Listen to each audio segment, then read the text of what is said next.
Hello, it's a beautiful day for baseball here at the Palatine High School baseball field as they host an in-conference rival, the Barrington Broncos, in today's matchup. Along with the great rest of our PTV staff up in here in the booth with you, it's Emmet Jorden to my right. My name is Luke Jorden, and hopefully we can see a much closer one than of what we saw on Monday, Emmet. Yeah, it was not a close game the entire way. They had a tough opponent pitching. They had to face Bryce. How do you say that? Yeah, Bryce Koch, committed to Cincinnati, and this guy throws 96. Talked to Liam Arnold after that game. He said it's just tough for the offense to catch up to that speed. So a little bit of different matchup. We have Polesnik pitching for the Barrington Broncos, and we'll see how the Pirates can deal with that and try and get some runs on the board. As for the defensive side of things, they struggle as well, and that's going to be the key to the game. They've got to play close to a perfect game to beat this good Barrington squad.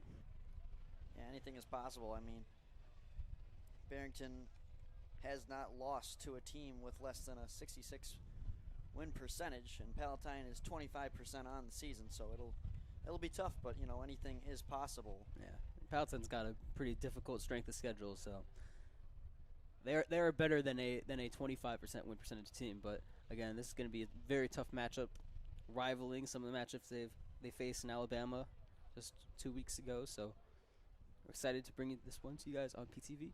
So unlike Monday, we have a ton of clouds in the sky today. 65 degrees currently reading as the Pirates take the field. Play music. And starting on the bump for the Pirates is Peter Mulhern. He started last broadcast against Carmel here, and he did an impeccable job. 5 innings, only had 1 earned run, allowed 5 hits, and had 9 strikeouts.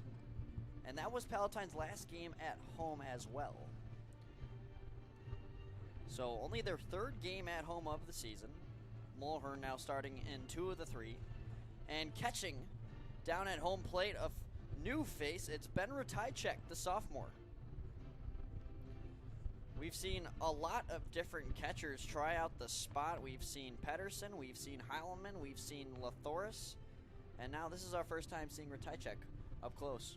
Yeah, I mean, it's going to be interesting to see. He's got to catch Peter Mulhern today, who throws around the mid-80s. So see how he can deal with it. Obviously, pass balls and stuff can really hurt you as a team. The previous 2 games we've done, that Palatine has given up some costly bases and runs because of balls getting away from the catcher. So hopefully Ratajczak can hold his own back there and help out the Pirates. So Barrington 3-1 on the road. Palatine still seeking their first home win of the season. They lost to Cary Grove in their opening game and then lost to Carmel. That we also broadcasted. That was a heartbreaker, Emmet. Yeah, they came right back into that game, tied it up, and I remember that. I think it was a 3-2 count to Morgan Wackler. Pitch was up, and he had faced some borderline calls earlier, and they rung him up on strike 3. Obviously, you can't say that a game comes down to a certain pitch, but that would have put another runner on base when the Pirates already had 3 or 4 in that inning, I believe, and they could have taken the lead potentially. I think they were around the top of the lineup, so yeah, that was a tough loss, and they ended up losing it in the 7th inning. So I mean, if trends are anything, hopefully the Pirates can get a dub today. And after that delay, it looks like we're just about ready to go here. We had somebody still taking care of the sand out there. And it looks like we're ready to get started. Stepping in first, it's Connor Fitzpatrick, the junior.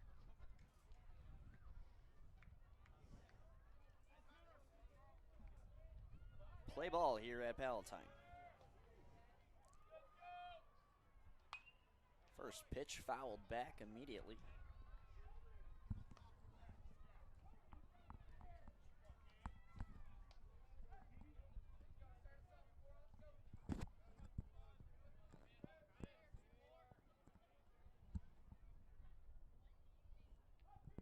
And after a little bit of patience from Peter, here it comes. Favorable count already, 0-2.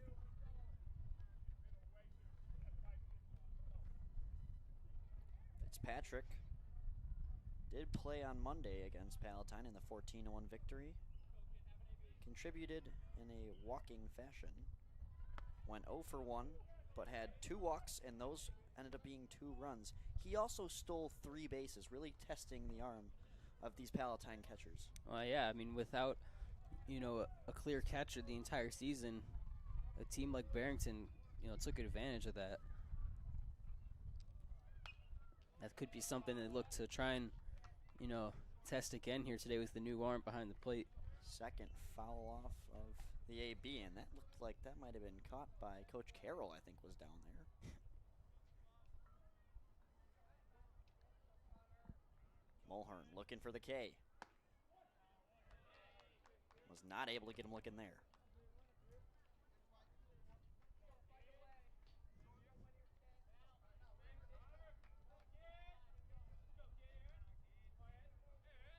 Mulhern gonna try again.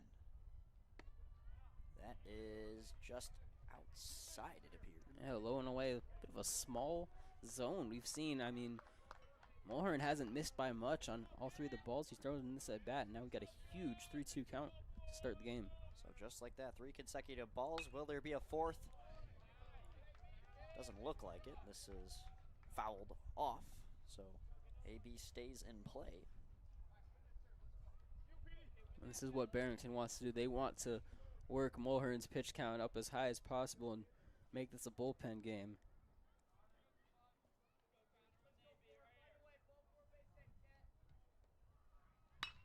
This one put into play to second. Riley scoops it, gets it to first, and Mulhern with the pick at the bag. Out number 1 has been delivered. And nice grab there by Riley, and a little bit of a low throw, but the pick there by Sherman was excellent there to start the game off well for the Pirates. So here comes Elmhurst University commit Noah Rasmussen. Takes strike 1. The senior not headed too far away after this year, just about a good 30 minutes southeast. And good command so far from Mulhern on all the pitches he's thrown. He has not missed, way. He's made the job easy for Tyjack back there, and he's gotten an out and 2 strikes now.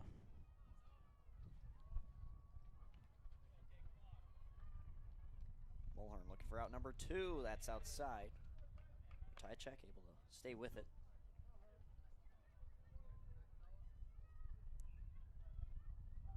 Mulhern's at 11 pitches now. Here comes number 12. This one also out of the zone. And we saw this in the first at-bat too. Gets to a count he likes and then starts to lose the command a tiny bit. This one right back to Riley. The same connection between 4 and 3. Gets out number 2. Yeah, nice play there again. Riley, you could say he's got 2 up, 2 down. That was well done all the way around. So both scoring so far. A ground out, 4-3. And one thing, these Barrington hitters are very disciplined, and they have not swung at anything. I mean, they've not swung at anything that's even been just a little bit off the plate. So Mulhern's gonna really have to pump some strikes here, or let the defense work as he has so far. There's a strike to Dylan Fitzpatrick, the multi-sport athlete.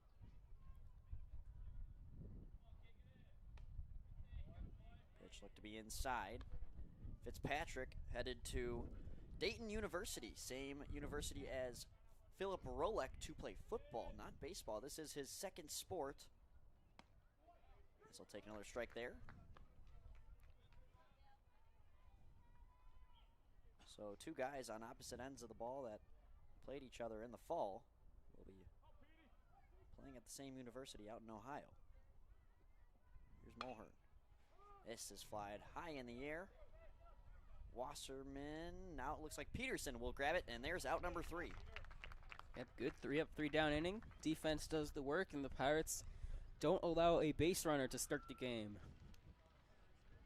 And that's the same type of start that we saw from Peter Mulhern.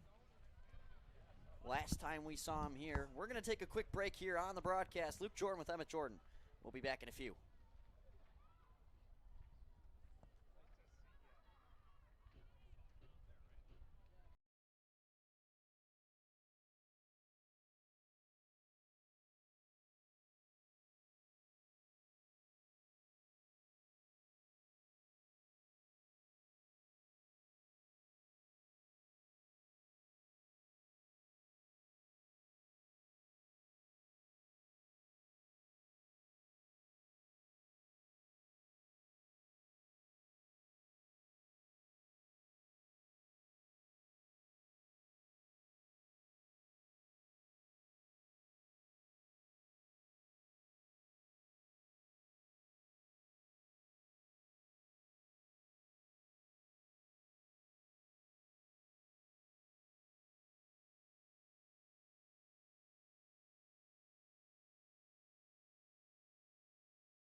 Hello and welcome back.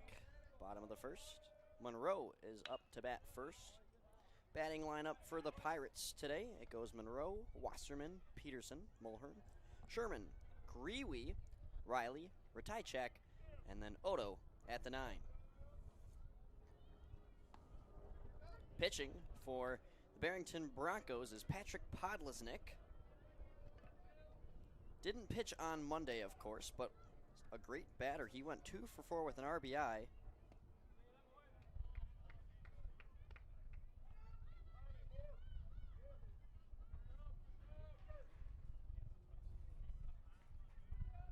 The 1-2 grounded right past Podlesnik. Trying to make the play at second, but bobbling it is Rasmussen. And the Pirates have one on the bag early. Yep, E4. You know, when you make the second baseman run towards second base and try and make a play, it can create some issues, and that's exactly what happened there.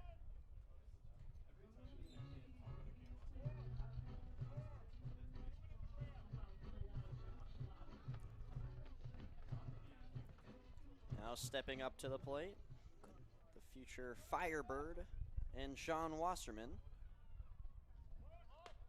Showing bunt, throw back to first. Monroe is in there with plenty of time. Aggressive back pick. That might have been the idea, just to kind of, you know, put it in the minds of the Pirate base runners. Hey, we're looking for you to get back as fast as possible. I know Bello preaches safety when it comes to that kind of stuff, as we got another pickoff. We saw this a lot with the Corsairs pitchers as well. Love to make that pickoff move at first. The percentage chance of getting them isn't very high, but they love to test the numbers. Monroe takes off for second. He might not make it, but the throw hops over and heads to center.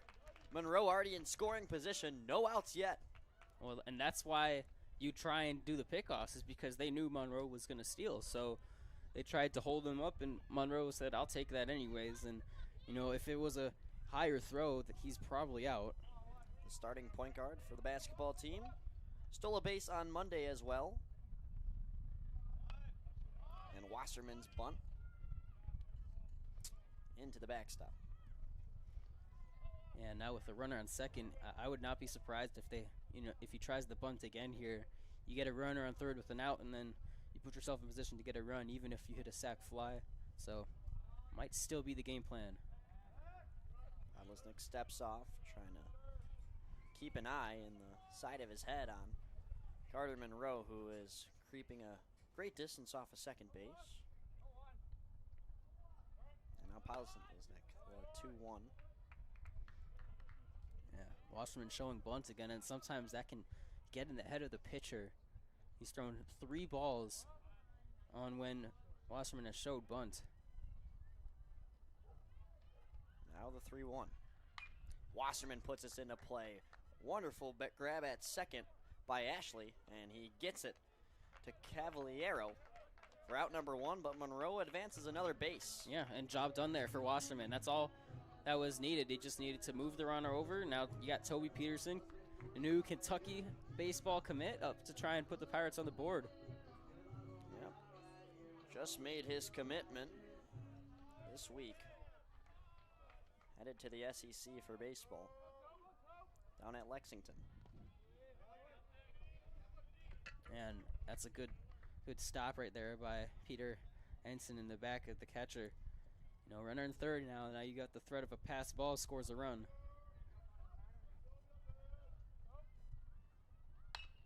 Peterson into play. That's going to hop by. Monroe scores. And it's 1-0 Palatine. Yeah, great start to the game for the Pirates. Peterson puts it in around the same spot, and this time it finds the gap. I would score that as a hit. I don't think it got any piece of Ashley, the shortstop. That's the first hit they've gotten against the Broncos in the second game now. To repeat, they were no-hit Monday by Barrington's Bryce Koch. Lost that game 14-1, but look who's on top first this time. And again, talking to Liam Arnold, I asked him, I said, on a different day, do you guys think you could beat him? And he said, we have a chance if we can, we can get runners on. And they've shown that so far. Toby takes off. Peterson takes off for second, but it's scratched as the ball is out of play. And they try to hit and run there. Decent idea. And the best that Mulhern could do with it was foul it back.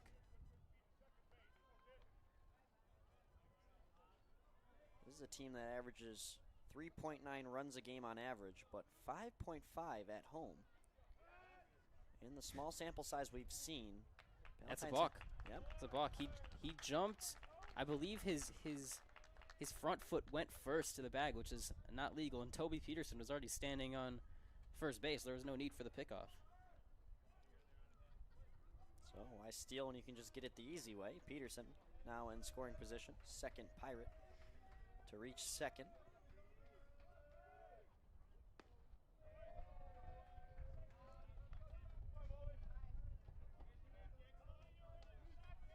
Count is 1-2 to Peter Mulhern.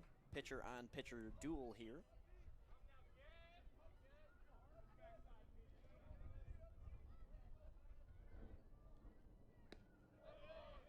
And that'll get Mulhern a strikeout for Podlesnik. And when those two players aren't pitching, Mulhern and Podlesnik, they happen to play third base. Do you feel like that's a common occurrence for pitchers, or? Well, third base is the furthest from first base, Yep. So those guys do have good arms. Just saw Liam Arnold run out to the bullpen. I don't know what that means. He is slated to potentially pitch today. But yeah, those third basemen have good arms, and it can translate pretty well to pitching. It's a longer distance from third base to first base, as it is with shortstop as well, than pitching. And so those guys usually have the strongest arms, and that's why they're pitchers. 0-1 pitch to Sherman. Now evens the count. It's good breaking ball action there for Lesnick. Sherman's had a great eye against the Broncos. 2 plate appearances against Barrington on Monday and walked in both of them. He was counted as the only run. That's something you don't usually see. No hitter and a run still scores. It's not common, but it can happen. That's how important base runners are in the Pirates. By getting a runner on to start the game with nobody out, that's huge.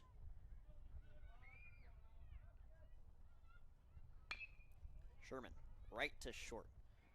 And Ashley with another great defensive play.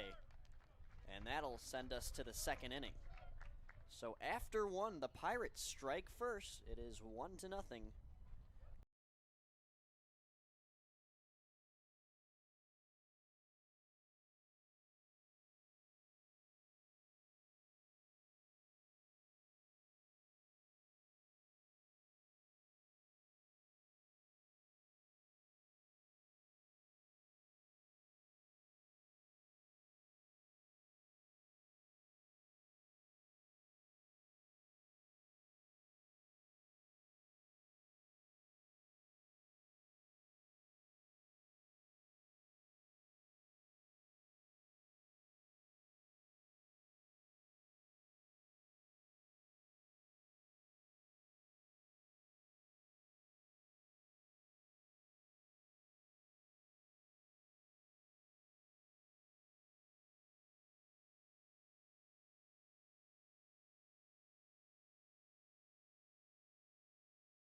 go.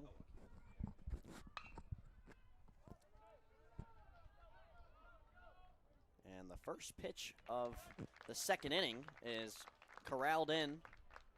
Jack Rui. Yeah, it looks to be Jack Rui out in right field. Good start. One pitch, one out for Mulhern. I think the target for him would be to try and go 5 today. Anything there or above is excellent, and 4 is also probably a job well done, and that's a good start. To 19 pitches.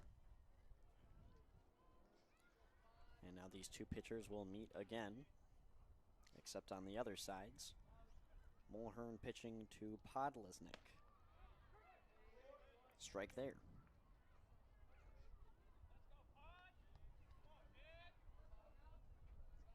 Mulhern at 20 pitches with that one there. The next delivery had some heat on it, fouled back. Podlesnik just trying to keep up with it.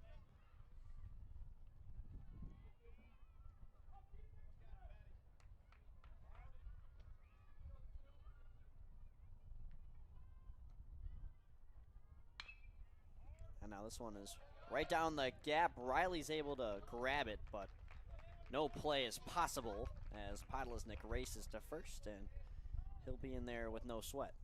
Yeah, and good read there by Podlesnik. That was a curveball that he was able to shoot back up the middle. Great job by Riley to keep it in the infield, but that's a play that I don't think even a major leaguer makes, so it's the best it gets right there, but that's going to be a base hit.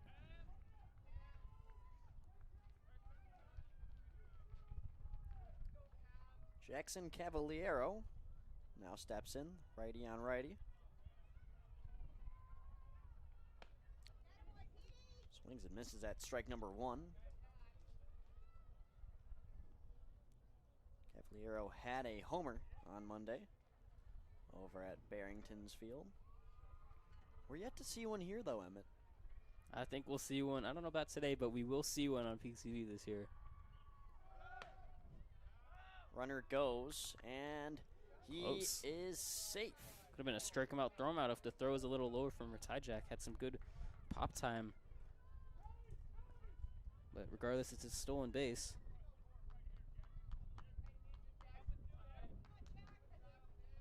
And that is a pinch runner for the Broncos. Dylan Kohler is running instead of Podlesnik. Ooh, ring him up. Great pitch there, right on the outside part of the plate. Umpire gives him the benefit of the doubt, strike 3. And Mulhern. 9 strikeouts last time we saw him.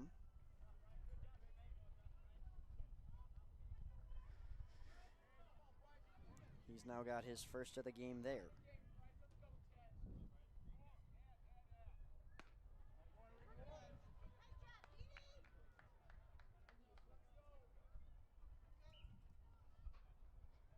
And now it's the towering Bryce Koch up to bat. Quite a height difference between the two 25s. And this is going to be a huge at-bat here for Mulhern. If he can just get Koch out here, then that would be huge, because with the runner in scoring position, you know, the game could start turning right now. Pirates want to go into the second. So here's a pickoff. He's safe, but yeah, the Pirates want to go into the bottom of the second, trying to build their lead instead of, you know, starting from scratch again. Pirates surely looking for revenge on Koch.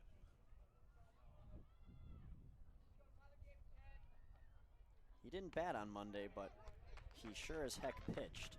Pitched all 5 innings before the game was called, and he had a no-hitter.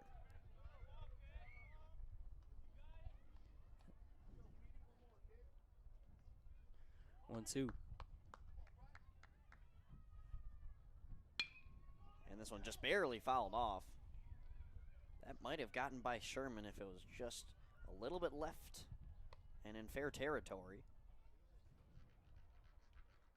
I wonder if Mulhern goes to the off-speed here. You know, he's got some wiggle room with a 1-2 count. Might be the right idea here. Here's the pitch to the Cincinnati commit. Low and gets by. Kohler will trot his way to third base. That's the first pitch we've seen get by Ratajczak. That was a pretty wild pitch, and honestly, the Pirates are lucky that that ball didn't get through the net. That got caught behind the backstop, but still in the net, and had that gone past, that would have been an extra base awarded. So lucky that was not the first run for Barrington. Really need this strike here. 2-2 count, 2 outs. Mulhern.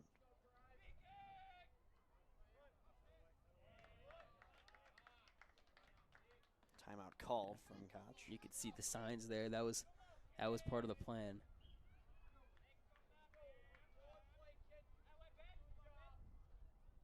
So now after the tension builds, here comes the 2-2. Put out of play. No chance for Sherman to get to that one. So we'll try again. Mulhern at 31 pitches as we speak.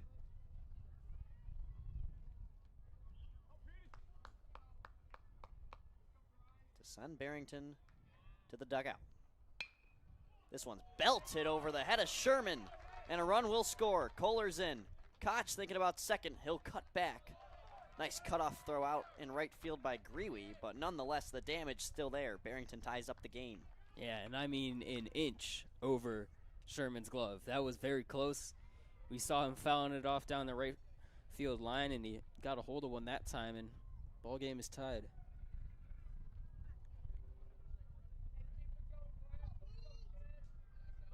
Runner takes off for second. Ratajczak throws to the second bag, and that gets by, but not enough for Koch to advance another base. Yeah, and he's probably out if that's, again, slightly higher. You know, the ball and the runner got there at the same time, and sometimes the umpires will give you the benefit of the doubt if you could put the tag down, and wasn't able to corral it that time. Nonetheless, Mulhern still gets the strike. That one's outside. I wouldn't be surprised if Koch takes off for third here on one of those pitches potentially in the dirt or a bit outside. As if Ratajczak has to move, he's pretty quick. He might be able to try and nab third base. Here's the pitch to Logan Glantz. That is low. 2-1 count now.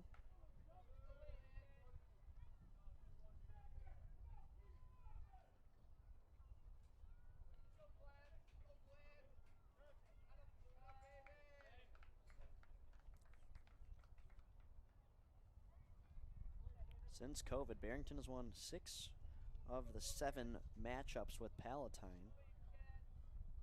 4 of the 6 being by 4 or more runs. Not feeling that same memo here so far. Grewe's got a race to this one. He'll make the grab. Yeah, Luke, you're in the middle of explaining, the record, and first pitch was popped up in the air. I actually thought off the bat that might have been foul. Grewe races out 45 feet to get that one. 1-1 after 1.5. We'll be right back on PTV.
Bottom of the second. Jet Grewe steps in first. This is our first time seeing Grewe at the plate at home. We did see him pitch.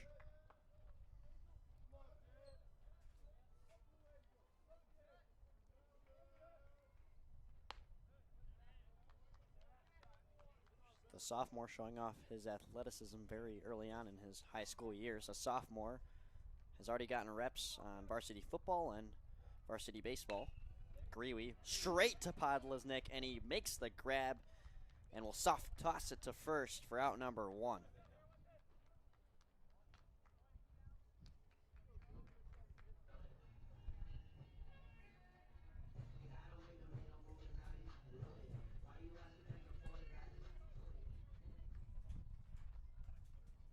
Joe Riley now steps in. Made some great defensive plays at first base. Or sorry, second base in the first inning, pardon me.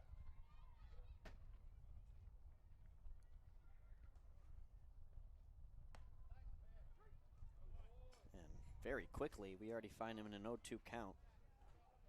I feel like Podlesnik likes to work a lot quicker than Mulhern. And Riley fouls that over the backstop.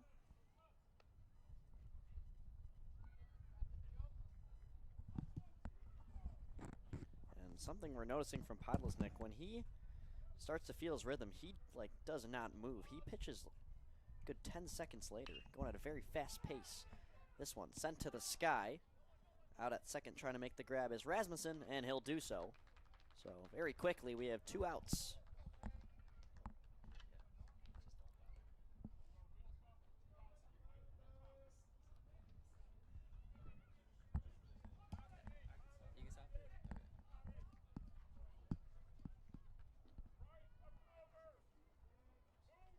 Ratajczak steps in. It's Ratajczak at the 8, then Odo at the 9. After that, back to the top of the order. Ratajczak grounds that softly to short, and the throw made in time. And just like that, the Broncos 1-2-3, and now they're looking to seek a lead as we enter the 3rd inning. Through 2, it is 1-1 in this MSL West battle.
Two innings gone, and 5 to go here.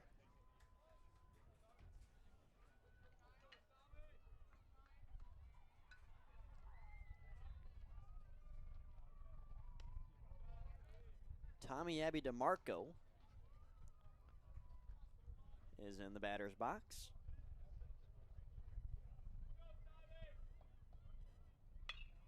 And he rips this by Sherman and will get a base hit.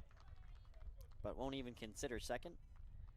It is just a single for Abby DeMarco, and nonetheless still a base hit, the start you want if you're Barrington trying to seek your first lead of the game.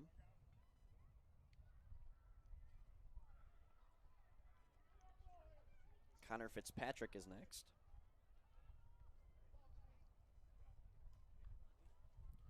So back to the top of the order for the Broncos. Here's the pickoff to first. Close call, but Tommy is there in time.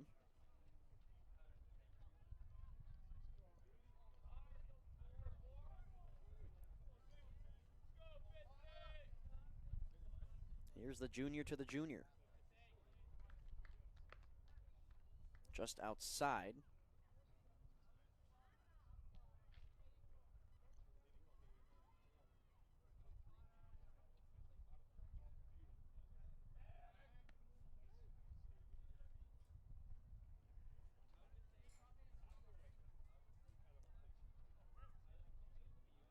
And don't you guys worry about the camera out at center. We're just replacing the battery, so this is the lone angle you'll get for another minute. And you don't see that too often. Ratajczak's throw goes a little bit over Mulhern as he's trying to grasp it after throwing a strike. 1-1 count to Fitzpatrick.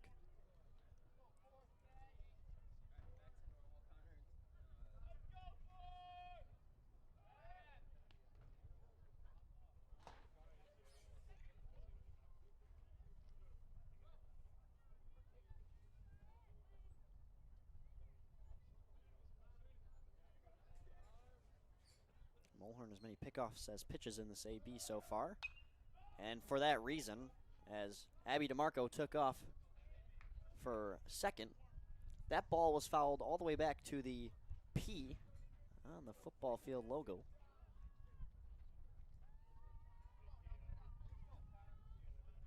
As the girls lacrosse team just got off the field. Girls soccer game coming shortly after that. A lot of athletics going on at Palatine today amidst a handful of the school having testing and a handful being off of school. So for the majority of us seniors having the day off, it was pretty nice.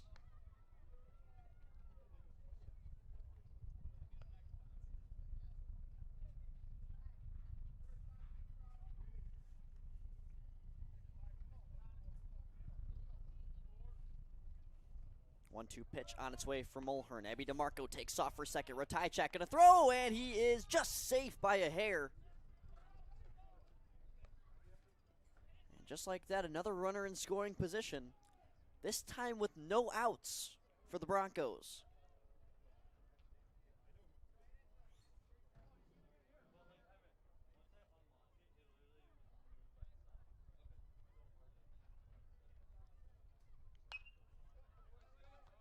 Another pitch fouled off. This is quite the AB that Connor Fitzpatrick is having with Mulhern, just surviving on every single one of these pitches, getting contact when he needs to.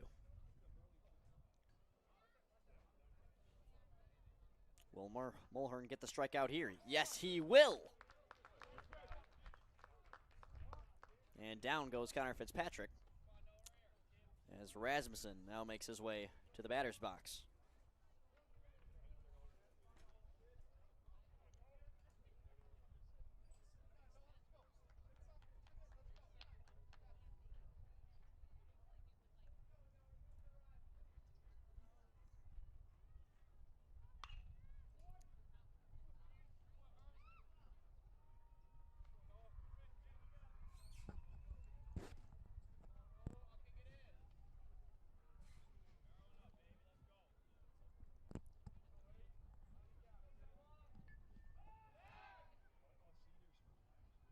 Mulhern's really been keeping a tight eye on Abby DeMarco out at second base.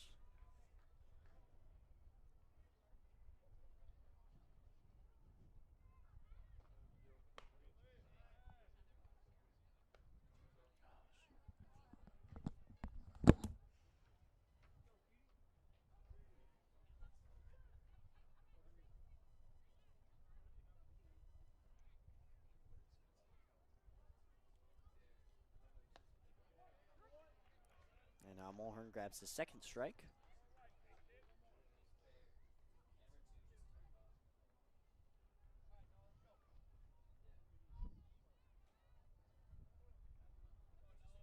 This would be crucial here for the Pirates. But the throw high.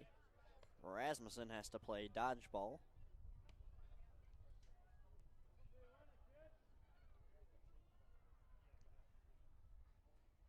And you have to account the pitch count. With Mulhern in a situation like this, he's 2 pitches away from 50. There's 49, and he gets a swing and a miss from Rasmussen. Well done by the junior.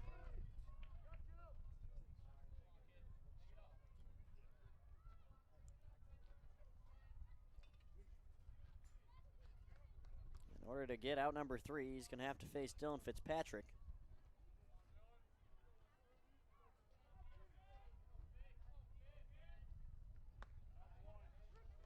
And the first pitch goes as planned.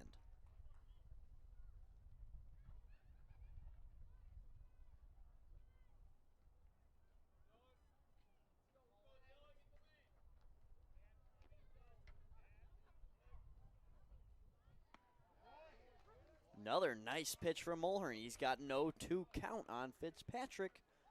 2 outs. Abby DeMarco still stranded at second base.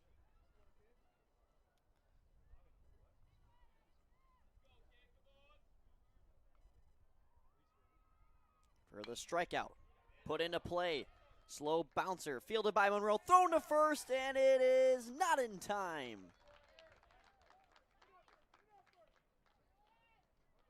And that's why he was a running back, ladies and gentlemen. Accelerated like nothing and just barely beats out the throw to keep Barrington's scoring hopes alive here in the top of the 3rd inning.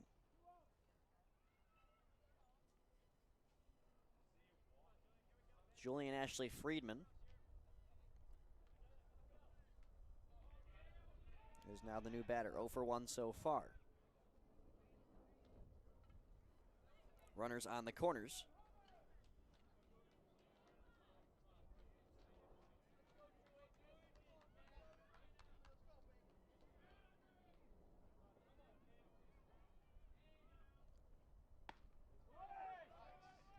And taking off for second with no temptation from Ratajczak is Fitzpatrick. So now 2 runners in scoring position. A base knock would be deadly to the Pirates right now. Count is 0-1. Mulhern sends it away. And that's outside.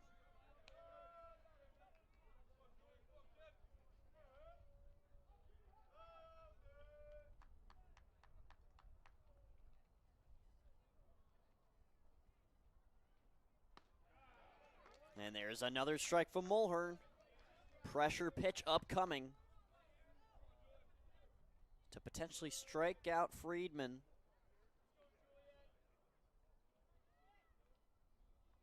Here it comes. High and outside. Count now at 2 apiece.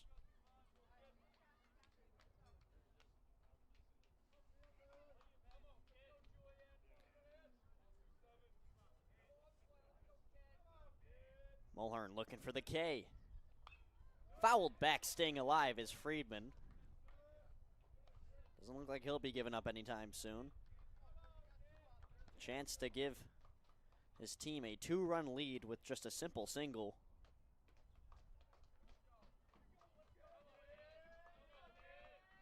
Pitch number 58 from Mulhern. Sent right back. What a play by Mulhern! Makes the toss to first. That was magical. Behind the back grab. Peter Mulhern grinning as he trots his way off the mound. An unbelievable end to the inning, and Coach Paul Bello loves it.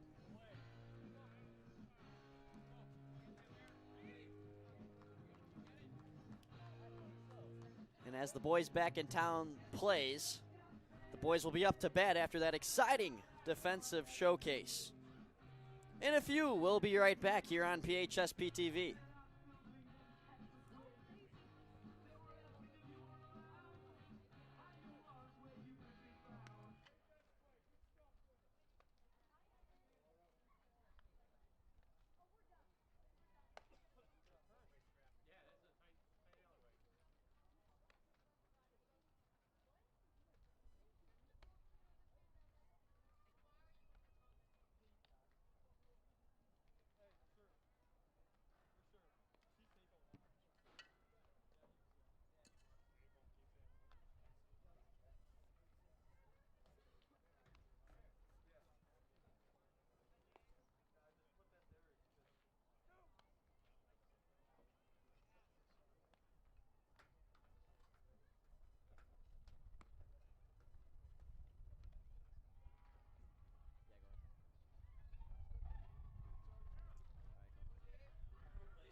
Here we go. Bottom of the third. We're still tied at 1-1. Incredible to think after looking at the score on Monday, where Palatine made the trip west. And here's Odo. Sends us deep into left field. Looks playable, and it is, as Bryce Koch makes the grab.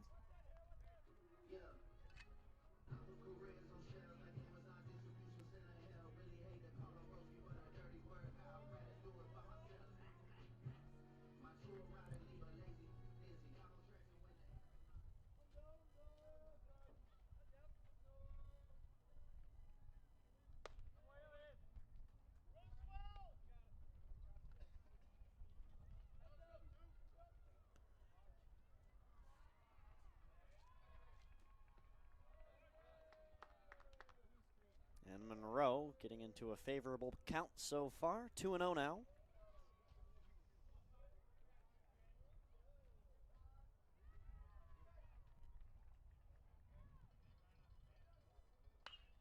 Monroe, it's high but short, into the gap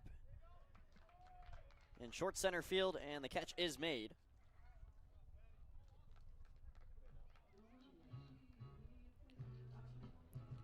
Barrington seeking their second straight 1-2-3 inning, but they'll have to get through Sean Wasterman first.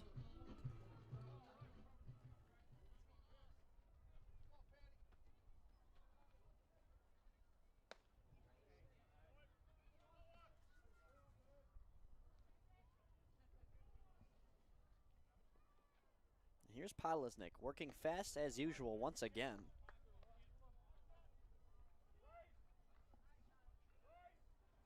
Not working to his advantage right now, though.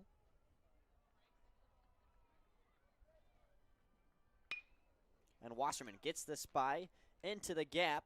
Rasmussen with an effort gets the throw to first, and Barrington's defense showing flawless once again. Another 1-2-3 inning for the Broncos. And now Palatine will march back to the field.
Alrighty.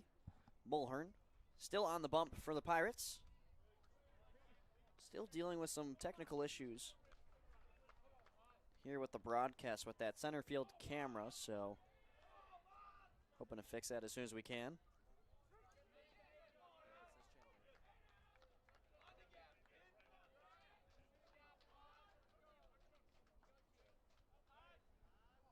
One delivery from Mulhern incoming.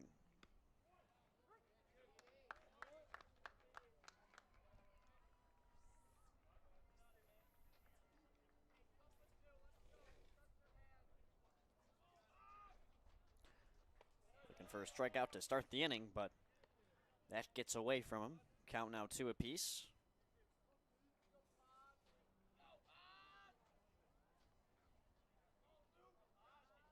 Podlesnik is 1 for 1, had a single earlier, but he strikes out this time. Too hot to handle for Podlesnik, and Mulhern grabs another strikeout.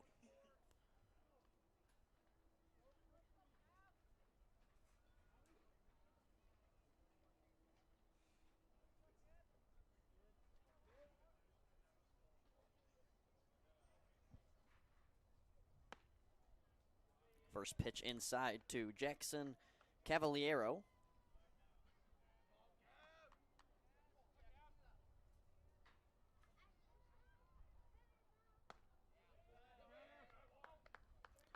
Another pitch that gets away. 2-0 count. Really starting to see Mulhern kind of pick up the habit that Podlesnik does. Or he quick pitches often. There's a strike there.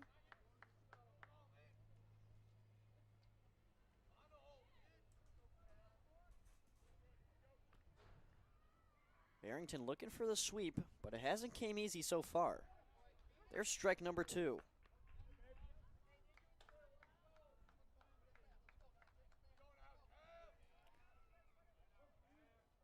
Mulhern looking for strikeout number 5 on the day. Won't happen there. Fouled off right. Great effort by Sherman nonetheless, able to even lose his head cap in the process. And, you know, something you got to think of here, Emmet. Mulhern's at 68 pitches right now. When do you think we're going to see a change? I would say probably around 80. Emmett's catching his breath over here. He's been doing endless work trying to fix that camera, and he finally did, so. Big round of applause, and also one for Mulhern, who grabs another strikeout. Yeah, I have my breath back now. Okay. Yeah, to finish what I was saying, usually probably around 80 is the mark. You don't want to go much past there. Usually in the big leagues, you don't go past 100, so I think 80 is pretty reasonable here. But, I mean, with the command he's shown, Bello might ride him a little bit extra, so we'll see. Here comes pitch number 70. And there's nobody warming up in the bullpen from the 5 times I just ran back and forth past it. So, also update from the sophomore game. I believe it is 6-6. I do not remember what inning they said, but 6-6. So good game over there. We'll keep you posted. Koch fouls us off. I think that hit the mask of Ratajczak.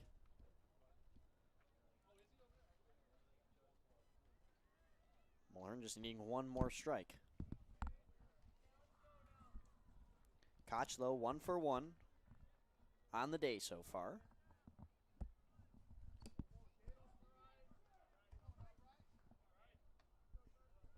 Here it comes. High and outside. Ratajczak, though, really been able to keep up with the pitches of Mulhern. I think he's done a great job. Yeah, he has done a great job. I mean, for the most part, there have been a lot of base runners, so any mistakes haven't been magnified. And when they have been low, he's done a great job, like there.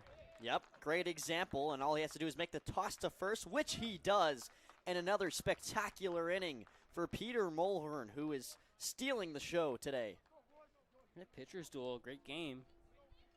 1-1, and we're going to the bottom of the 4th.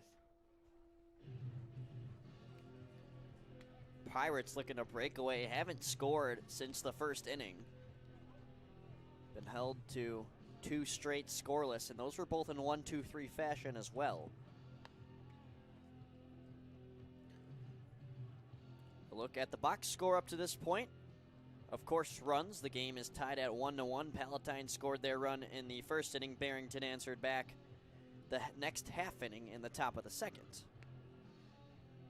Barrington 4 hits. Palatine still leaning on that 1. 2 errors for the Broncos and none so far for the Pirates. So great defense from the Pirates from what we've seen up to this point. Thankfully for Palatine, they haven't had to rely too much on the defense when you exclude Peter Mulhern and all the strikeouts he's thrown. 6 of them to be exact through 4 innings.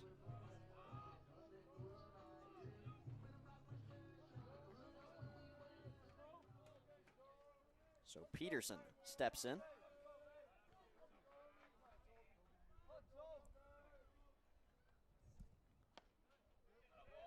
First pitch down the middle from Podlesnik.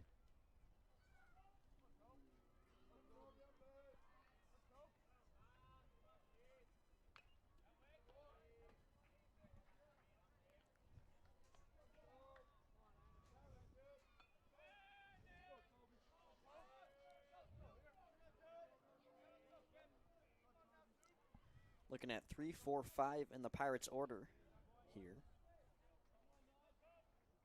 On deck is Mulhern. After that comes Ian Sherman. Peterson is 1 for 1. He has the lone hit for the Pirates so far. 1-2 pitch is high.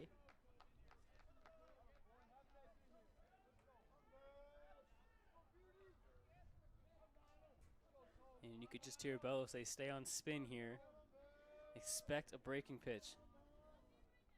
There it is. There it is, yep. Yeah. Great job by Peterson to stay on the spin. He fouled that one off straight back. Probably would have been a ball, but those are tough to read.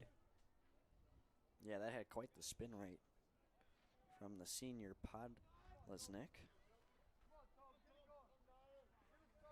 Has a fastball, a curveball, and a slider all in his artillery. Ball 3 misses high. And Peterson able to make his way into a full count.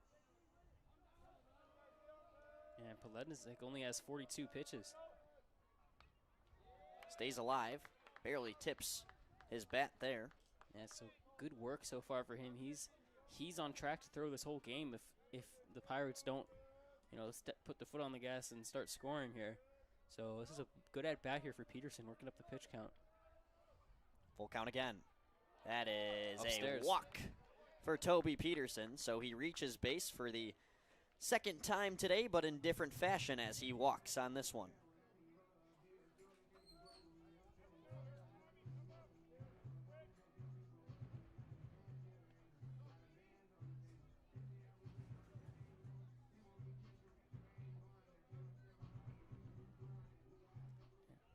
A lot of signs there from Bello. This could be a steal potentially, maybe a hit and run. We'll see what we see. There goes Peterson. And losing his grip there was insane.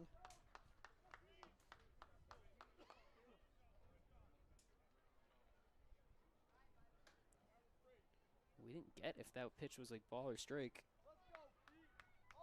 It was a ball. Okay. 1-0. Mulhern shows bunt, trying to advance Peterson to third base. Can't forget, there's still 0 outs. Peterson started us off. As we're in the heart of the order. Yeah, so we've been, it's been the bunt sign. It was a show bunt and have the hitter run. And so far, Toby's been safe going, and he hasn't gone to third yet. There it is. Great bunt. Wonderful bunt. They're going to go for 3. third, Safe. and they cannot get it. Risky play backfires for the Broncos, and now runners on the corners with no outs. And that is a perfectly executed bunt right there by Mulhern. He put it right on the dirt, and it bounced right onto the grass and on that right field side. Tough throw. And we're seeing Palatine with the same move that Barrington made. Podlesnik, when he got on base, got subbed out for a pinch runner, and now we're seeing the same as Mulhern got on. And the Illinois Wesleyan commit, Morgan Wackler, steps on to the first base bag. Surprised we didn't see Morgan in the lineup today. Yeah, I mean, it's just rotation. That's probably the main reason. Jet Gruey getting the chance today. Could be riding a hotter bat, maybe trying to, give some more opportunity. Obviously, Gruey is a sophomore. And you could tell off that first pitch that Ensign's keeping an eagle eye on Wackler at first base. This one might trickle through, and it will. Runner scores. It's Peterson. And the Pirates have the lead. Great piece of hitting work right there. They had the infield shifted to deal with first and third, which is always a tough situation. Just a slow roller, and second hit of the day there gets the job done. Actually, third hit because of the bunt. Third hit of the day, and that one goes to Sherman, and now it's 2-1.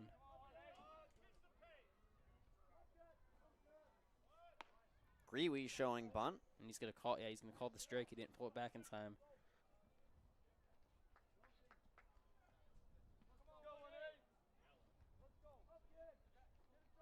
I was walking out of the school building carrying all the equipment here, and one of the faculty, don't know the name, but he said, "Are you guys doing the baseball game?" I said, "Yeah." He said, "Well, good luck. Wasn't really fun on Monday."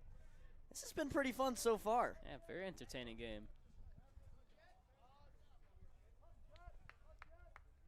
This is a Palatine team that had 3 runs in their last 3 games versus Barrington. They have 3, Double let steal. alone today. Safe. Double steal. Safe is Wackler at third.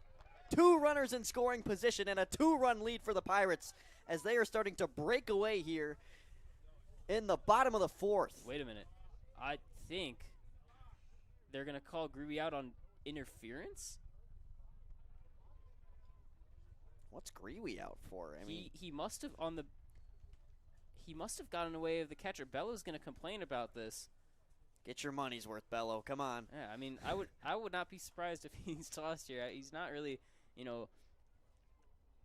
arguing, but there must have been some sort of interference, and Morgan Wackler is being helped off the field right now as well. Yeah, that slide looked uncomfortable. And you could tell after the fact he wasn't really smiling. He had a little bit of an awkward look on his face. Yeah, we're gonna have to ask and see what the issue is with that. But he called him out on an interference, and now the runners have to go back to first and second. Wackler's gonna get a pinch runner. So a pinch runner for a pinch runner. Yeah, but back to the double steal, super gutsy call. I actually really like the aggressiveness by Bello. Kind of a bit of a nothing to lose there, and it ended up working out. And if it wasn't for the interference, then you have second and third and great execution. So is Wackler ruled out there? Because nobody's subbed in yet. And I don't see anything on the outs on the scoreboard. He must have. It might have been a double play. And that's really unfortunate. So it goes from 2 in scoring position to nobody in scoring position and 2 outs. Well, talk about taking the air out of the tires, especially for us up here. We were feeling it. But there goes Sherman a second on a bobbled ball thrown, and the tag is not made. Wow. Sherman dodges it. I thought that he might have got him. The high throw is the only reason he's safe, and the jump tag, which is probably one of the coolest things to see in baseball, almost got the job done. It's Joe Riley up to the plate, by the way. 0 for 1 so far. Looks at a strike.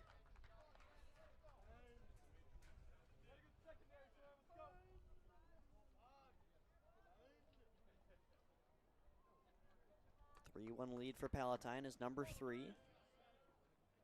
Stepping out real quick. 2-1 count with 2 outs. Sherman at second. Riley fouls this one back over the Barrington dugout.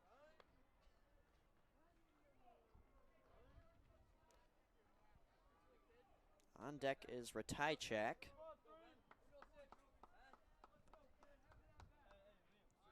And Podlesnik can end the inning here. Got him, strike 3. Yeah, great breaking ball. Froze up Joe Riley. Pirates take the lead going into the 5th. So Barrington gets out of the inning, but they still bleed a little bit as the Pirates have a multi-run lead. We will be right back here on PHS PTV. You definitely want to stick around.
and welcome back to PHS PTV. We are in the top of the 5th inning, and we have something we got to clear as, unfortunately, due to that defensive interference, the third runner was not able to score, so it is only 2-1, still a lead, but twice so little. We had 2-1 originally on our scoreboard, and the main scoreboard is being reset right now. That one said 3-1, so 2-1 Pirates. Designated hitter, Logan Glantz, facing Mulhern. You'll look at a low ball. 1-1 count.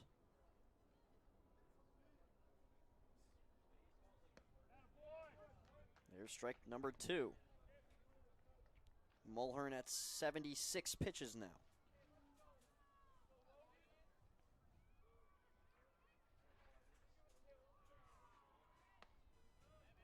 And that one escapes from him.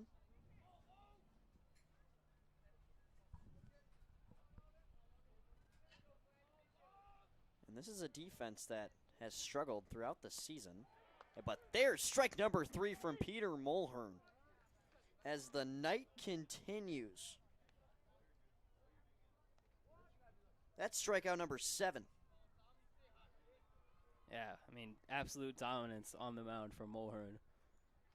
1 run through, almost 5 now. Very impressive. And as I was trying to say, as there's a strike to Abby DeMarco, center fielder Sean Wasserman was talking to Coach Brent Carroll about how, the defense is what really deflates them at the start. They tend to let up all these runs in the beginning, and then they can just never claw their way back from there. It's a different story, as they were able to not only score the first run, but they have the lead in the top of the 5th inning. No errors. Yeah. Barrington on the other side, 2 errors. And Palatine's averaging nearly 2 errors a game. This is fouled. There's probably like 8, 9-year-old trying to make a grab for it. Just came up a little bit short.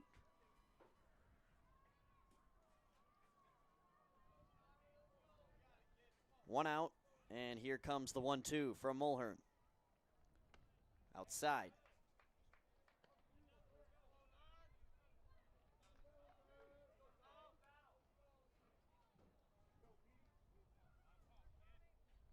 Through 5 innings last time, we only saw Mulhern give up 1 run, and it's the same case so far, and he's got 1 more out before he's pitched 5 full innings. Still only 1 earned run. And that was a absolutely nasty, nasty curveball in the dirt right there for strikeout number 8. 17 strikeouts in the not even 10 innings we've seen him pitch at home. Unbelievable. And he just continues with it. Another low one. And they can't touch him. I mean, just a few foul balls and strikeouts. That's all we've seen throughout majority of this game. And as the time goes by, the worry tends to be, can they hold on to this? Because we saw this against Carmel where they had the lead for a moment and then gave it up. Well, it's going to come down to some, another arm. Eventually, Mulhern's pitch count a little high as this is bunted foul straight backwards. Well, even in Major League Baseball, an 8-0 lead isn't safe. So. Yeah, Cubs game, we don't want to talk about that. Well, they were able to hold on to the lead yesterday at least. Went up 5-0 and only let up 1 run, I believe. Yeah, so Mulhern up to 86 pitches. This is likely it here. Let's see if he can seal the deal and go 3 up, 3 down with 3 strikeouts. 1-2. Here it comes. Got him! Strike 3! And Peter Mulhern is fired up. And so are we up here. Still only 1 run for Barrington, and Palatine looks to add on as we make our way to the bottom of the 5th. Once again, my name is Luke Jorden. Alongside me is Emmet Jorden. Stay tuned.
Bottom of the 6th ready to go. On the home field of Palatine High School. Leading over Barrington 2-1 right now. By the way, they're seeking their first overall win versus Barrington since May 2nd in 2022. That's 709 days. Want to hear it get more wild than that? They have not beat Barrington at home since May 7th, 2018. 2,164 days since we've seen a home field victory for the Pirates over the Broncos. Oh. And there's a liner caught at short by Friedman. Yeah, it would be really something if the Pirates can pull out a W here today. You know, with the exception of basketball, Barrington has beaten the Pirates in pretty much every sport this year, so this would be a huge win.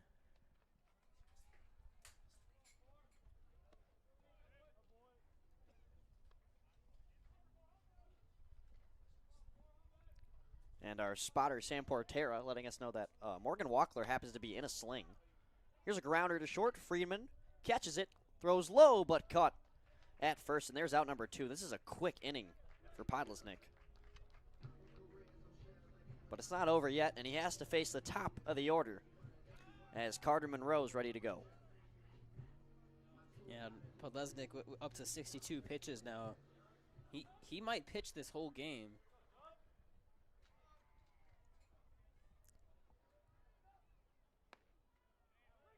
Monroe takes strike 1. And Sam, does that happen to be a sling on where? Arm? Well, actually, that was a dumb question. But because it looked like almost a leg injury when we saw it initially. He was walking off weird, but came up holding, I thought it might have been in his elbow or his wrist. I couldn't really tell.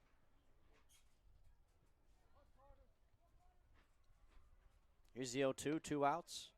And that is head level for Monroe, so that's the first ball from Podlesnik.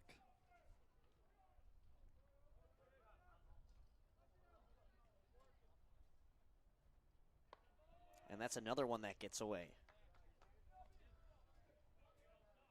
2-2 count, 2 outs for number 2. The senior, Podlesnik.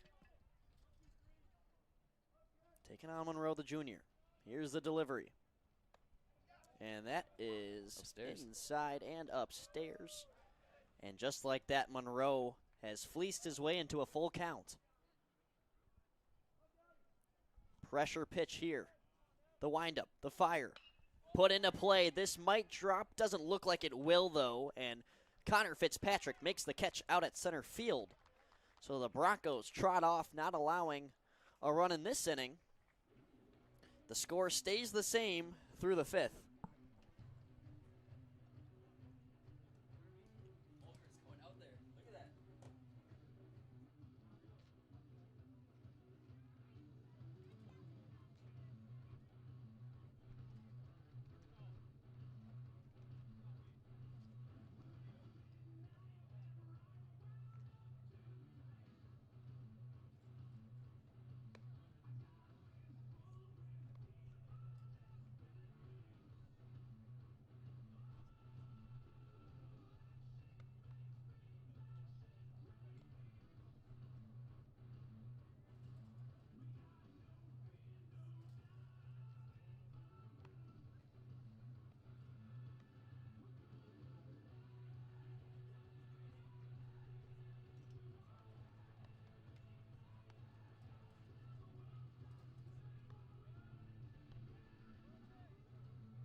Two more innings to go, if needed.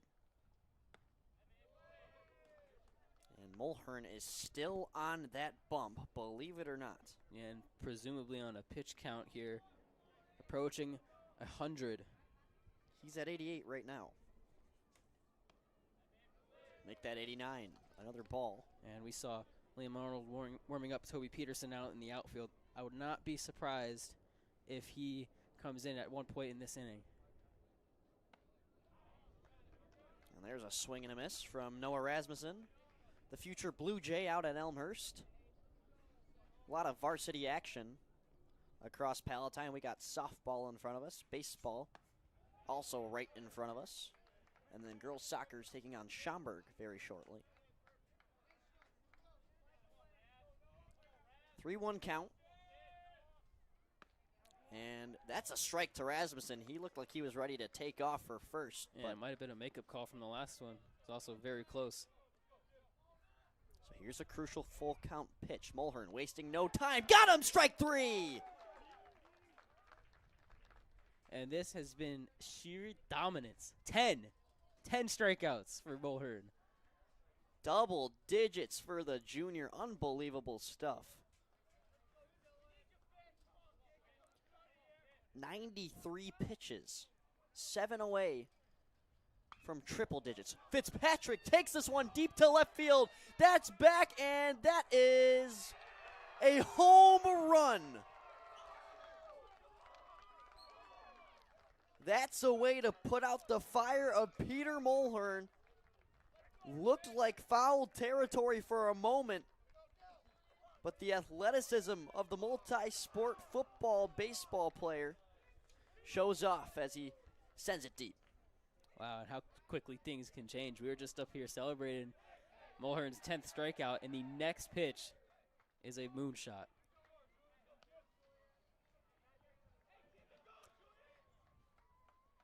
And we've seen harder balls hit, but they were out to center before.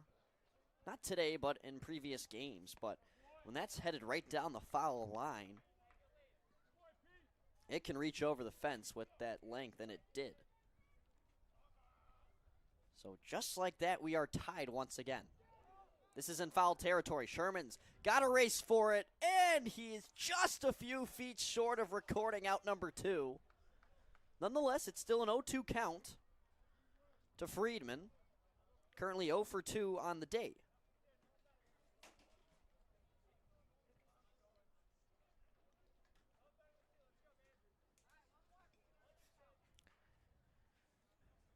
And for Mulhern, you really need the strikeout. You can't have a snowball effect from that Dylan Fitzpatrick homer. Looking for the strikeout here. Oh.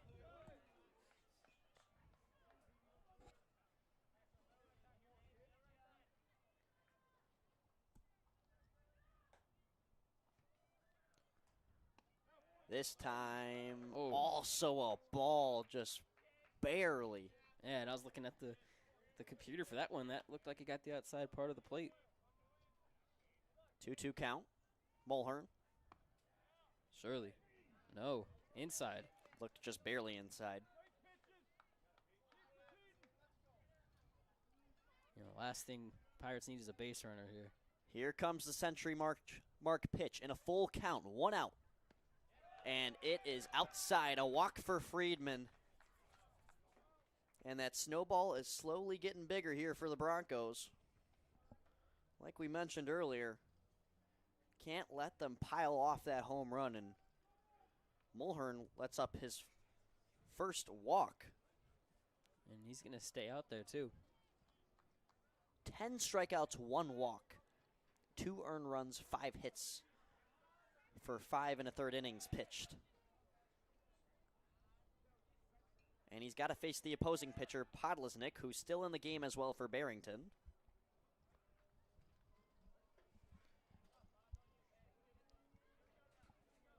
Podlesnik only with 68 pitches, though. They'll throw back to first, and a no-brainer. Friedman back to the bag with time. Got to watch for the steal here. There it goes. Ratajczak makes the throw. It's low, and they got him! Oh my gosh, what a play by Carter Monroe! That tag is up there in the Javi Baez highlight reel. unbelievable to pick that and get the out.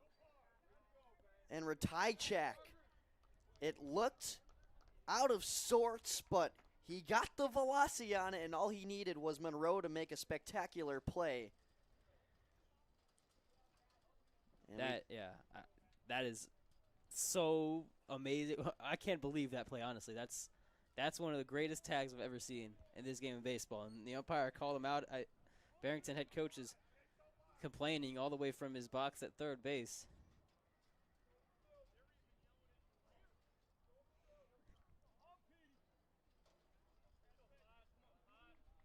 Some frustration from Barrington, but you got to give credit when credit's due. That is such a hard play to make. And that means a lot, because now that base runner that would have been in scoring position is off the base paths. Yep, the leading runner. Yeah, the only way that Barrington can take the lead here is a home run. Let's hope that does not happen.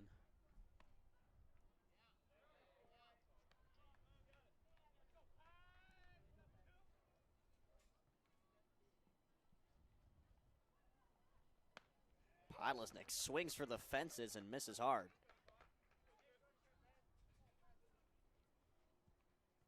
It's a 2-1 count. This is pitch 104 from Mulhern.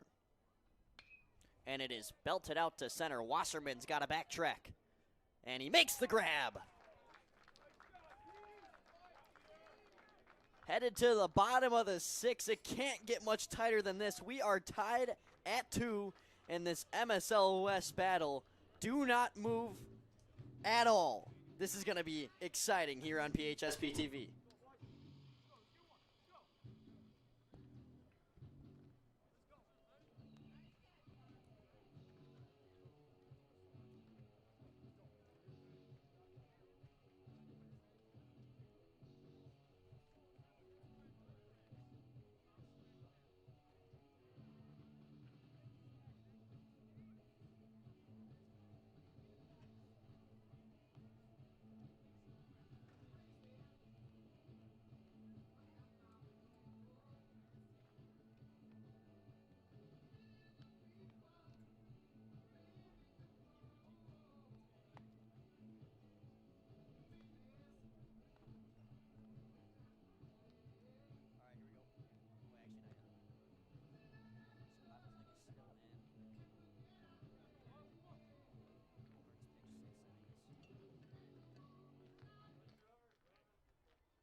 Two, three, four coming up next for the Pirates. It's Wasserman, Peterson, Mulhern. And this is going to be crucial.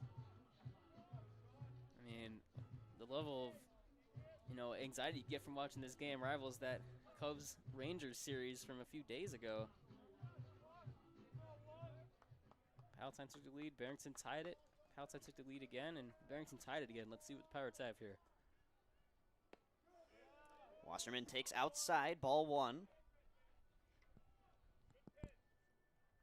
People from the left side of the field starting to file in more, coming out of their athletics and realizing, oh my gosh, Palatine is keeping it tight with Barrington. Yeah, got some tennis players there. I see Ryan Moy, Jeremy Rydell checking it out. Here's the 2-0 pitch from number 2. Make that a 3-0 count. Wasserman bobbing his head. He's excited, trying to get on base here. And I'm assuming this situation you just take. Yeah, 3-0. There's no reason to swing away. I mean, he's going to give you a good pitch here, but base runners are the most important. And there it is, a 4-pitch walk that Wasserman draws. And the leading run of the game is on first base now. And Peterson is up to bat. Yeah, this is going to be some inning here. First inning started off, first runner gets on base. Wasserman gets on base with a 4-pitch walk, and Barrington's going to have to talk this one over. This is shaping out to be a really good one. We are seeing some action in the Barrington bullpen. And this might be a extended pitcher's mound visit potentially to give their pitchers in the pen some time to warm up. Luke is looking to see who it is. That is Jacob Jorden, who is warming up in the pen for the Broncos. And presumably you could see him come in potentially if Pirates get a run at third base here. Now, Kentucky commit Toby Peterson up in a big spot.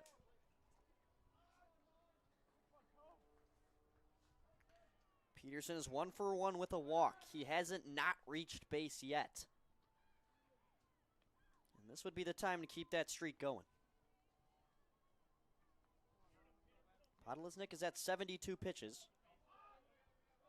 Number 73 being delivered. It's high.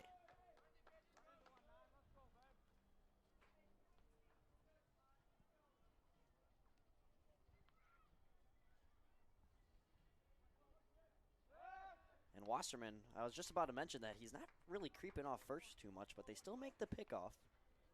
Well, Wasserman, very quick base runner. If he's standing on second base with nobody out, then this is a very dangerous situation for Barrington, because that is a run scored on a base hit. Peterson swings and misses. Count now 1 apiece.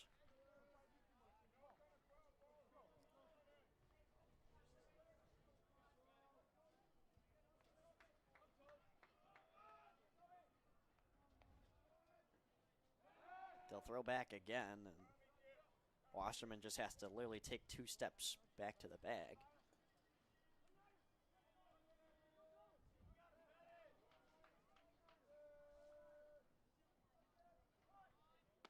Peterson showing bunt. That is a strike. 1-2.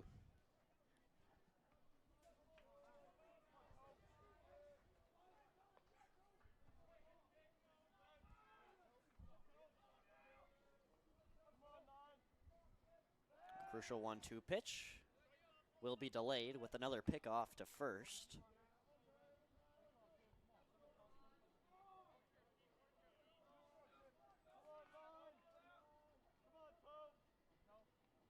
And now here it comes. It's put into play. Potential double play. Takes a bounce over Friedman.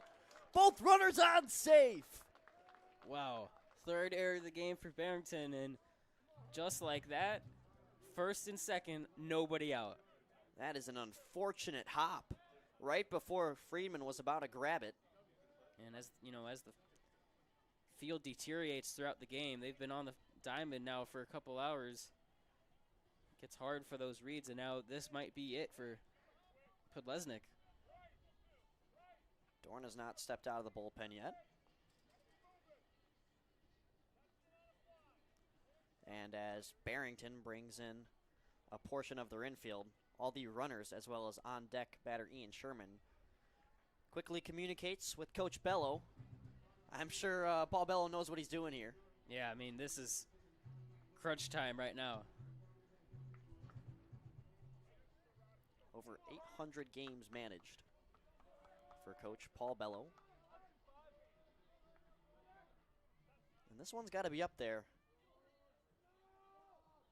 in crunch time moments. Mulhern lays down a bunt, and it's just barely foul. That would have been perfection. I think he laid down a bunt earlier in this game, too, and reached as well. It was right down the middle, a good maybe 5 feet. Yeah, excellent technique. I think he actually put that one down the right field line, this one down the left field line. If you can have it bounce on the grass, it takes the sting out of the baseball, and that's what you want it to do. You want it to just sit about 8 feet away from the plate. And nearly ended up being bases loaded there. Just want to put the ball in play here. It's an 0-1 count to Peter Mulhern. Podlesnik steps off.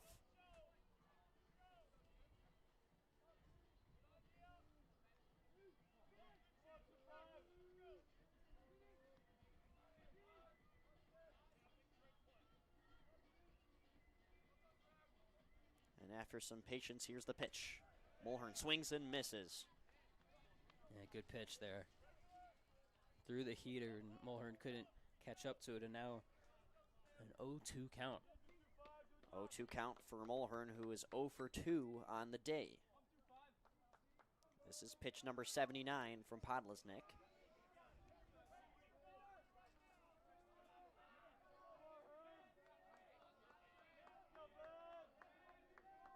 Feel the anxiety here. That's outside. 1-2 count.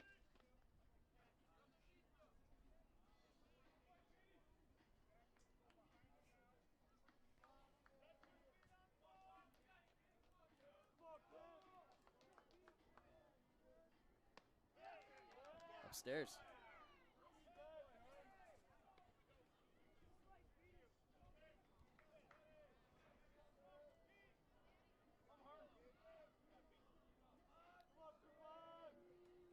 And Podlesnik will step off for a moment, trying to catch his breath. He's pitched a great game up to this point. But now he finds himself in a very sticky situation. Mulhern swings and misses, strike number 3, and Podlesnik is fired up. Grabs strikeout number 4 on the day for him. Yeah, high fastball. Got him to strike 2, gets him to strike 3. And now it's up to Ian Sherman to try and get Wasserman home.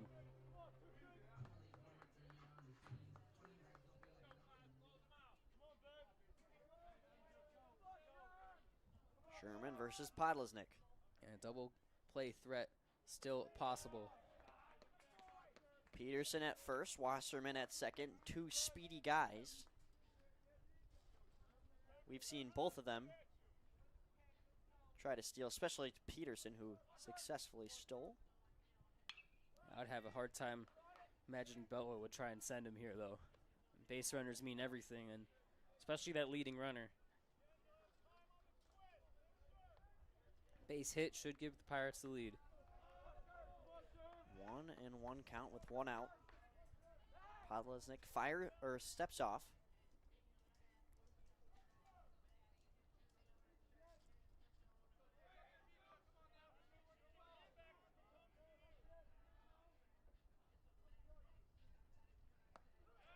Sherman takes a strike there, now 1-2. A good breaking ball. Sherman was the only run scored in the 14-1 loss to Barrington on Monday. He's currently 1 for 2 with an RBI. He stepped up against great competition this year.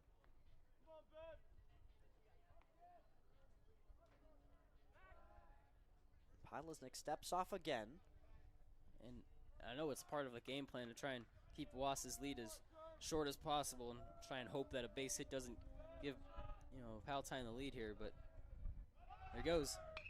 Sherman puts it into play. It's over, and now racing home is Wasserman. Palatine has the lead. Hit and run played to absolute perfection. Right over Friedman, and into short center field, Palatine leads over Barrington in the bottom of the 6th inning. What a clutch piece of hitting by Ian Sherman. Well, he does it again. The 6th and the 7th inning have been their best pair of innings on the season. They're averaging 2.7 runs a game from the final 2 innings. And Grewe skies this up high, foul, and over the backstop. And as I was saying before the base hit there, I would say it would be unwise for the Pirates to try and steal that front base runner unless they can probably put that ball in play. And base hit, and you have the runner scoring. Easy score for Wasserman. Great call by Bella, great hit by Sherman. Pirates lead. And that's a strike to Grewe. He doesn't believe it. Breaking ball.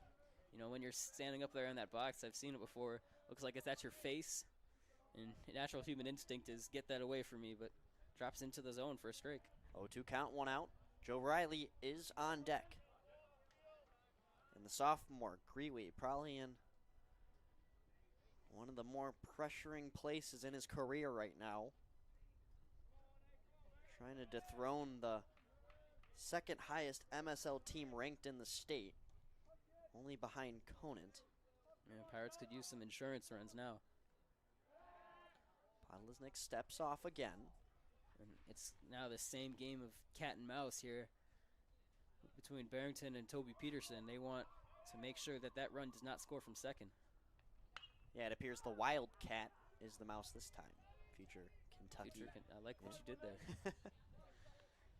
Still 0-2 as Greeley fouls that one off.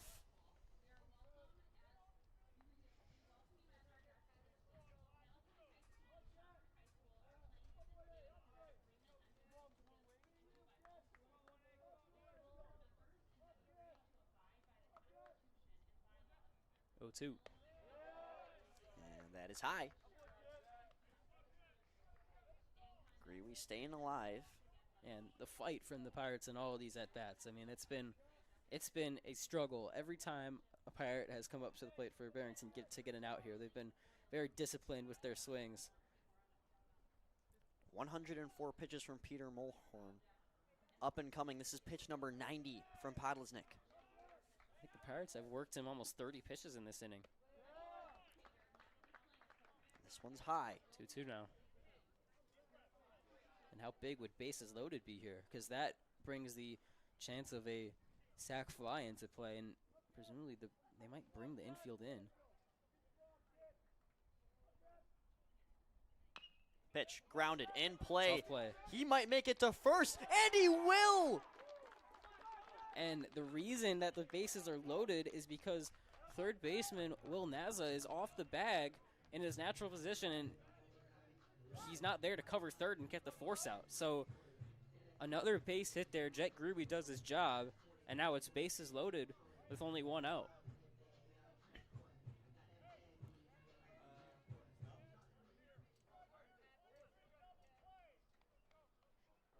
Podlesnik will stay in the game. With the bases full, one out, Joe Riley, the junior, up to the plate. And he fouls off on the first pitch. Yeah, and the infield is in for Barrington. So any ball put in play is coming home. So the double play threat is eliminated.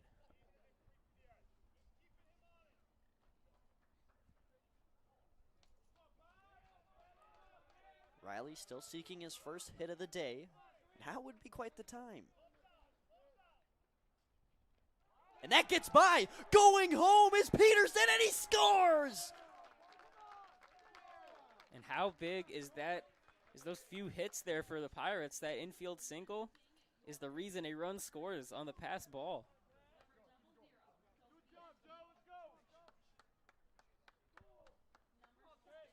So now runners on second and third. Everybody advances a base there.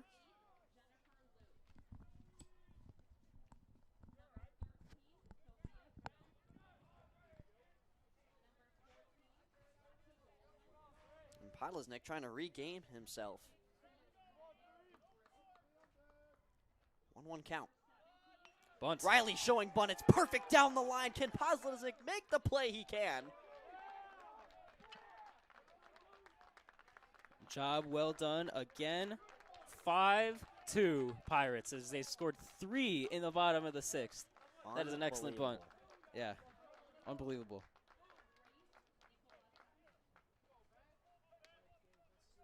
A job well done from Riley.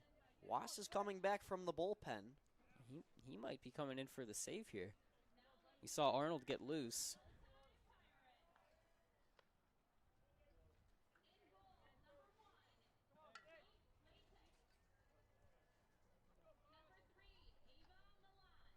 No count. Ratajczak. Diving play made by Friedman. That saved a run. Yep. So here we go. And Mulhern is trotting out to at least pick up the baseball out there. And he's going to stay in. He is going to stay in the game. 104 pitches, 23 batters faced.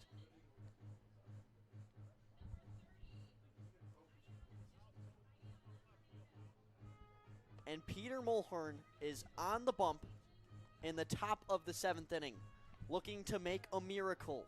A team that lost by 13 2 days prior now has a 3-run lead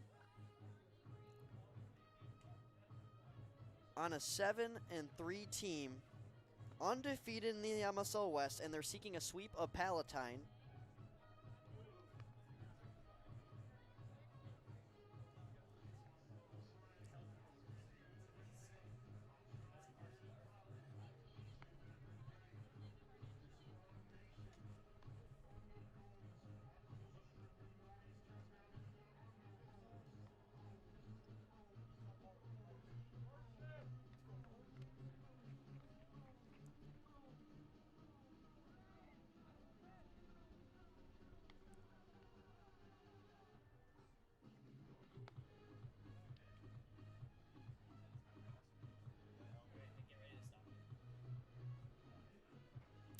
So the order for the Broncos, it's 6, 7, 8.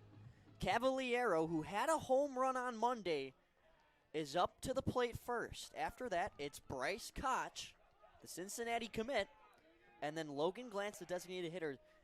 For 6, 7, 8, this is going to be no easy task for a very tired Peter Mulhern. But here we go. To the sound of the national anthem in the background. Yep, soccer game going on behind us.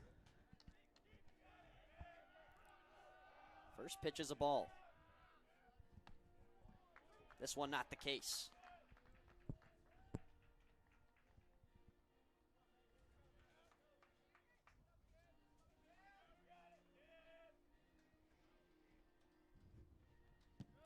And this pitch gets by Ratajczyk, but if there's a time for a pitch to go wild, it's now. Yep. No harm, no foul.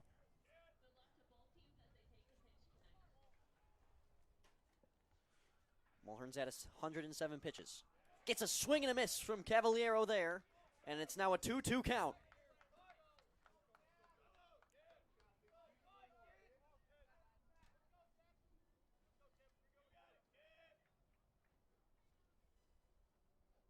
Strike 3, swinging Peter Mulhern gets out number 1. This is a superhuman performance from Peter Mulhern. Coach Miramontes is headed out there. Oh, and it might come to an end here as well. I wonder if they're going to try to play We'll the see. righty-lefty game. I mean, at this point, Heck, why not? 109 pitches. You're reaching the limit of human, capability here. As I see Caden McPartland trotting out there, perhaps to get the final 2 outs. No, he's No, just he's not. tossing the mitt. I think that's it. Hauser is headed out to center. Wasserman might come into pitch. Yeah, and he is. That's exactly what's going to happen. We saw the sign. I saw Miramontes put up the symbol 1 and during the last inning that number 1 was ready to go. So it's 109 pitches, 11 strikeouts, 6.1 innings pitched, 5 hits, 2 earned runs allowed. What a day at the office for Peter Mulhern. He's done everything and more asked of him by Coach Bello and the Palatine Pirate baseball team, and major applause for his excellent, excellent outing today. So now it's the lefty, Sean Wasserman. Mulhern was a righty, so they are switching up the arm here to face Bryce Koch. And Koch is a righty.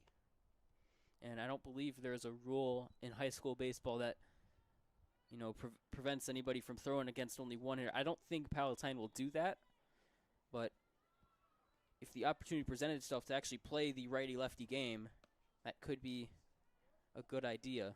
Nobody in the pen for the Pirates, but we have seen Larney get reps. Yeah, Liam Arnold.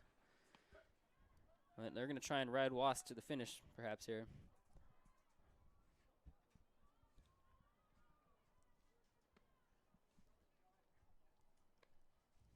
And like I mentioned earlier, Wasserman was talking about how the pitching has really opened the gate for the opposing teams when the Pirates play them. You're talking about a team that is 2-10 if you include the Alabama tournament. And now the team relies on him to get the job done, as they've only let up 2 runs against the Broncos today. A completely reverse story.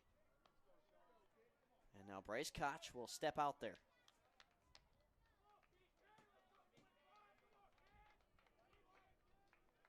Wasserman looks around, takes a breath, and dials in.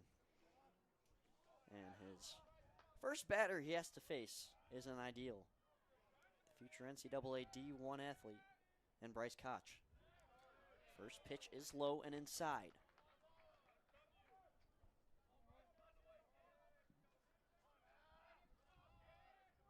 Bryce Koch did not bat on Monday against Palatine.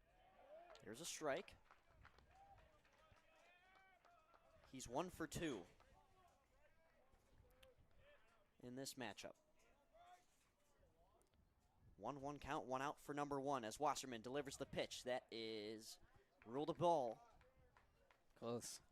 Real close.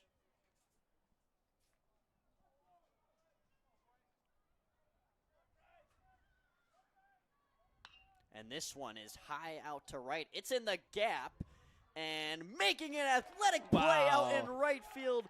Unbelievable work by what appears to be Jack Grewe. Yeah, knee slide soccer style catch there on the slide, but he had to hawk that ball down, ran almost 100 feet to make the play, and we are 1 out away from the improbable upset being reality. This is a Barrington team that all they've done is won lately. Third in all-time wins among Illinois programs, 226 80-2 in their last 8 seasons, and that goes along with a 121-23 conference record in those 8 years. Regional champions last year, potentially could be taken down by a Palatine team looking for a spark in their season. And some life, you know, that we've seen out of the Pirates in this game. It looks good for the next couple games if they can perform like this. If they can beat Barrington playing this way, they got a chance against almost anybody. Wasserman is 1 strike away. It's a 1-2 count. Soren Leahy, his first plate appearance of the night. And no, not strike 3. Just up. I think the dugout right in front of us was about to explode, but we'll have to wait another few moments. 2-2 count, 2 outs. Wasserman, the lefty, delivers. Strike 3! Palatine does it undoubtedly. 2,164 days, no more. The first home win against Barrington since 2018. What a game for the Pirates. We said at the start they had to play it perfectly, and they played this game absolutely perfectly. No errors, only 2 runs allowed the entire game, and they just beat one of the best teams in the MSL and one of the best teams in the state. And this is the type of spark that you're looking for to really get your record back on track. And this is what Palatine did on purpose. Coach Bello scheduling those tough matchups at the start of the season so they get used to the heat. They get used to the bat speed, get used to the great defenses that they play. And they play another great competitor in Barrington, and they're finally able to squeak one out thanks to all the lessons that they've learned earlier in the season. They don't schedule those teams on accident. I can tell you that. And I'm sure a grin on his face from Paul Bello as he gets to enjoy his 3rd win of the season, and undoubtedly the most important one, as the Pirates move to a 1-1 conference record. They split with Barrington.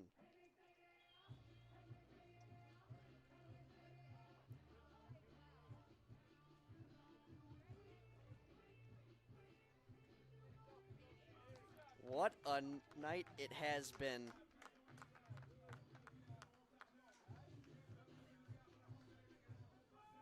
The defense spectacular. And it came down to the pitchers, Mulhern, Wasserman. Job finished.